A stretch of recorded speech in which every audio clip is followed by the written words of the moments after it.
is able to get my dad tried in California, so they have to transport him. They mastermind a way to get my father to stop at a minimum security prison in Arizona before he gets to California. Okay. And he decides to run. He escaped from prison, and our mother left me, my eldest sister, and my brother Joey. She left us at home in California. We were living in Monterey Park at that time. Okay. And she took Sonny, and she picked up my dad, and she crossed him across the border to Mexico. And so I woke up with Joey and our eldest sister, and we had no idea where our mother was.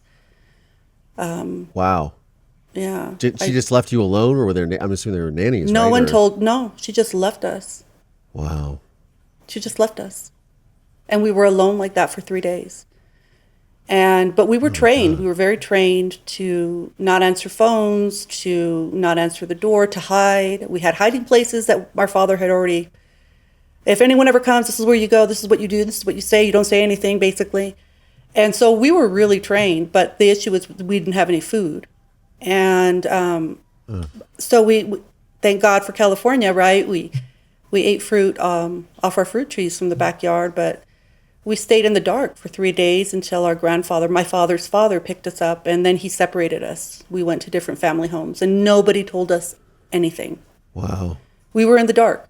And I was actually very relieved because for the first time, spending time, at that time I was with an uncle, it was normalcy.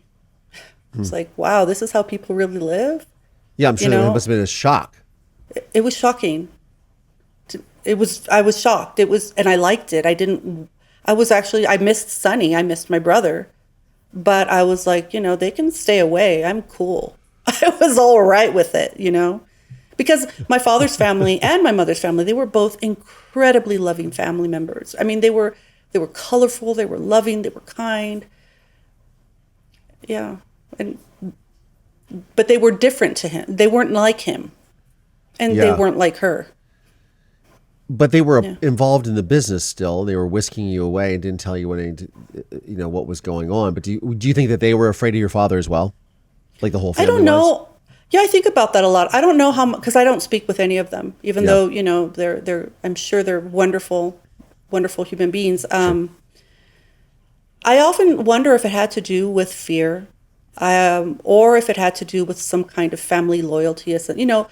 I'm Mexican American. I'm a proud Chicana. Yeah. I'm a proud Latina. If you grow up in a Latina home, particularly, I can talk from Mexican American. Okay. They're going to tell you family first. Yeah. You are brought up with that. You are brought up with the idea that you are not you. You are a part of something. And so it is what it is. There's this loyalty that's ingrained in the culture. So I don't know, and I've never asked them. They weren't the ones who took us to see our father. It was my grandfather who did that, who I loved very much. He picked me up one day, and I hadn't seen our eldest sister in months.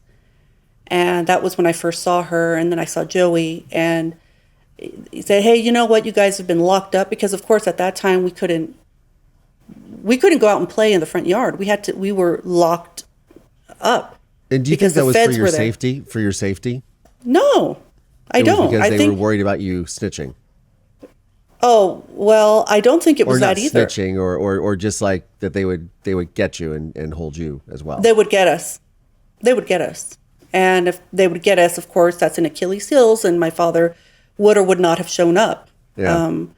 I definitely think it was that. I mean, my maternal aunt Reina has told me how hard it was for her because the feds were coming to her house. They were following her. She goes, they were looking for you. Wow. So I don't know why, but I mean, they were around. I would assume probably to use you as leverage to get him to come back to face trial, I would imagine. Who knows? Yeah. Who knows? I mean, I do know. I mean, I have come upon, it's interesting. I have come upon many articles from the LA Times at that time where Roger Diamond is talking about us. Oh, using us. Like, oh, Joe Espinoza is a great father. He has, 4 kids. He's he's the A United States veteran and all the things, all the good things. Right. And I didn't, when I would come upon, I'd see my dad on on the television. I'd see him in the paper. I never really say, oh yeah, they mention us. Oh, that's cool. I didn't really think of it until my grandfather shows up and he says, oh, you've been locked up too long. Let's take you to Disneyland. And he actually didn't take us to Disneyland. He crossed us to Tijuana, to Mexico, and there my parents were waiting for us. And then I was used. I was used as a mule for my dad. I had to transport money from him. Okay, so the beginning of my criminal life. So this is how. So how old are you at this time? I was 12 when my mom left, and I was 13 when I became a mule for my father. Wow. So you were a mule for money. I was a money mule. Yeah.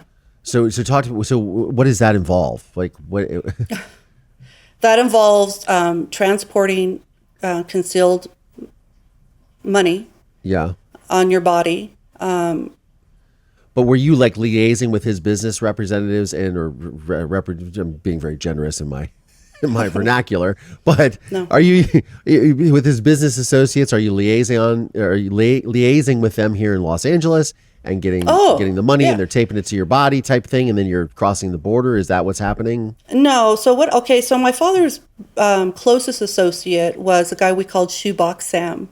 Okay. His name was Phil Maita, and he was a made guy, and he was my father's best friend. Okay. And we did see him. He was, he was always the uncle who came. Was it Uncle Phil? He was Uncle Phil. But sometimes we all knew who he was when they called him Shoebox Sam or Big Mike. Big Mike was another one. And they come to our house. They'd have dinner. We'd go to their house and play with their kids. And they'd give us lots of money, and they were cool. They never talked business. Never talked business, right? When I'm crossed and I go to Tijuana instead of going to Disneyland, it was my parents who put the money on me. I don't know where they got it. They forced me into a bathroom, and they made me strip, and they literally taped money all over me. I looked like like Frosty the Snowman kind of thing, and I had to hide. And Sonny also, he was 5 at that time. He became 5 years old during their whole, escapade.